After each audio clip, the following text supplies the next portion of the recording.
Alright, so for today's video, we are going to be taking a look at this Lenox pipe cutter. Now, this guy can cut from an 1/8 inch all the way up to 1 3/8. So you definitely get a little bit of a large variety here with this guy. Now, one thing that makes this pipe cutter a little bit different than just a standard pipe cutter that can cut up to maybe 1 inch or maybe 1 1/4 is this guy has a deburring tool that is built into the handle. But we'll get to that here in a minute. You can see the tool is in typical Lenox colors, which is red, white, and blue. Where the majority of the colors are blue and white, and then the Lenox logo is pretty much always in red, and then they have their little logo right there. Now the handle is very nice. The whole tool is on all metal construction. It does have a little bit of weight to it, but it is super easy to use. You can pretty much spin the handle without any issue. Which is nice. Now, one thing to note about this tool is they do sell replacement cutter heads for it. So if you do happen to damage and or dull the cutter head on this pipe cutter, you can get some replacements. I'm not 100% sure if Lowe's still sells them, still sells the replacement cutter heads in store. I know at the time when I bought this, they did have some. They did have them in store, but I'm not 100% sure if they still carry the cutter heads in the store. But if you need to take this cutter head out, all you really need is a Phillips or a flathead screwdriver, and you just take that screw out, and it will allow you to take the cutter head on and off of the tool. And then, like I said, there's your Lenox logo right there. We'll go ahead and spin that guy out, and then this is your deburring tool here up on top.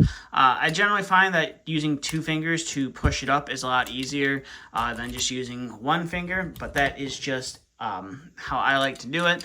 So you can pop that deburring tool out, and it does spin 360, so you can easily go around it and deburr a pipe. And now a cool thing about this is this guy is replaceable, and again, at the time when I bought this pipe cutter, you could get these replacement heads in store. I'm not 100% sure if you are still able to get the replacement heads still at Lowe's, or if you do have a Menards near you. I'm not sure if you can still get them there.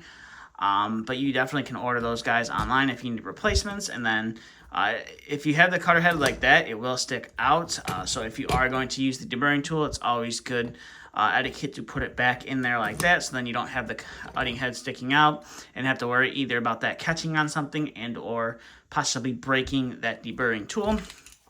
Now we'll go ahead and get to this side of the tool.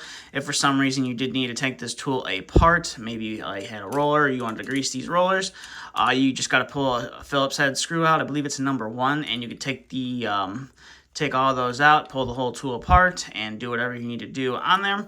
Now you do have the Lenox name right there, and then you have the size and capability that this pipe cutter can handle. Like I said, it goes from an 1/8 inch all the way up to 1 3/8, or what that converts to is 35 millimeters. For you guys that aren't in the United States. So that's pretty much it for the detail on this tool. We'll get to some of the functionality here on it. We're going to go ahead and cut some copper pipe first. You can use it with a some conduit as well. We'll go ahead and cut this here in a minute, but we're going to go ahead and cut this copper pipe first. So you just kind of put that on there. And one thing I like to do is kind of spin the head out. Don't go too crazy with it, but I kind of like to spin the head out before I go ahead and cut a piece of pipe, so that way I'm not sitting there spinning the head on the tool forever. And then I like to get a nice little amount of pressure on there. I think I have a little too tight on the tool, and I believe I just dented the piece of pipe. So we'll go ahead and back that guy out, and we'll put it like that, and we'll go ahead. Every time I go around, I do tighten the handle. That's just kind of how I was taught how to do it. And you just kind of go around the pipe, cutting the pipe, and boom, cut that piece of copper. Now, it is super important on copper pipes, especially if you are doing refrigeration work, to take that burr out. So that is one thing I like about this pipe cutter, is it does have the deburring tool in it. So you don't have to go and hunt down your deburring tool, and it's just another tool. It's just kind of built into it, which is nice. And then you just kind of go in there and kind of just go around the pipe and take the burr out of that pipe. It is a little bit tricky to first. It is a little bit tricky to use at first. But once you get a hang of it, you can go ahead and deburr that pipe, and I can put my finger in there. And you see all those little copper shavings right there that came out of the inside of the pipe. That is what you don't want breaking free, especially in a refrigeration system, because that can get up and clog your filter dryer or get stuck in your TXV and cause some damage. So we'll go ahead and put that deburring tool back away. Now, like I said, you can use it to cut conduit. I know most electricians or people who are running conduit, they don't really use a tubing cutter anymore to cut conduit. Pretty much everyone has cordless bandsaws, whether it is 12 volt or it is 18 volt. So that's pretty much how most people cut conduit. But if you don't have one of those, and maybe you're only running a few pieces of conduit and you need to make a couple cuts, you can use a tubing cutter.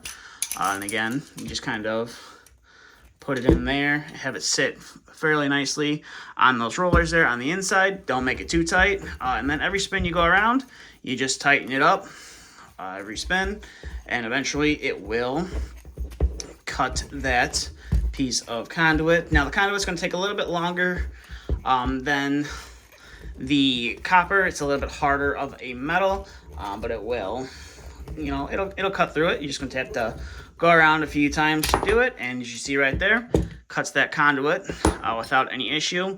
I'm not sure if you want to use that deburring tool on this guy. Most people, what they do is after they've cut conduit, whether it's with a tubing cutter or if it's with a bandsaw, they either take a reamer and ream out the pipe, and or they take a step bit and they just go and boom, takes care of the burr right away. So overall, this is definitely a fairly nice pipe cutter from Lenox. They do make some smaller ones that I kind of am interested in. They make a compact one that I think would be great for cutting line sets free from an AC, especially because you can't get these big pipe cutters on the line sets of an AC when there's, you know, grass and stuff under there. Kind of hard to turn it around, but they do have a compact one that I'm kind of interested in checking out. And overall, kind of super happy with this. I do like that it does have a deburring tool on it. A little bit tricky to learn how to use at first, but once you learn how to use it, it does work great. So with that being said, that's kind of all I have for this video. As always, thanks for watching.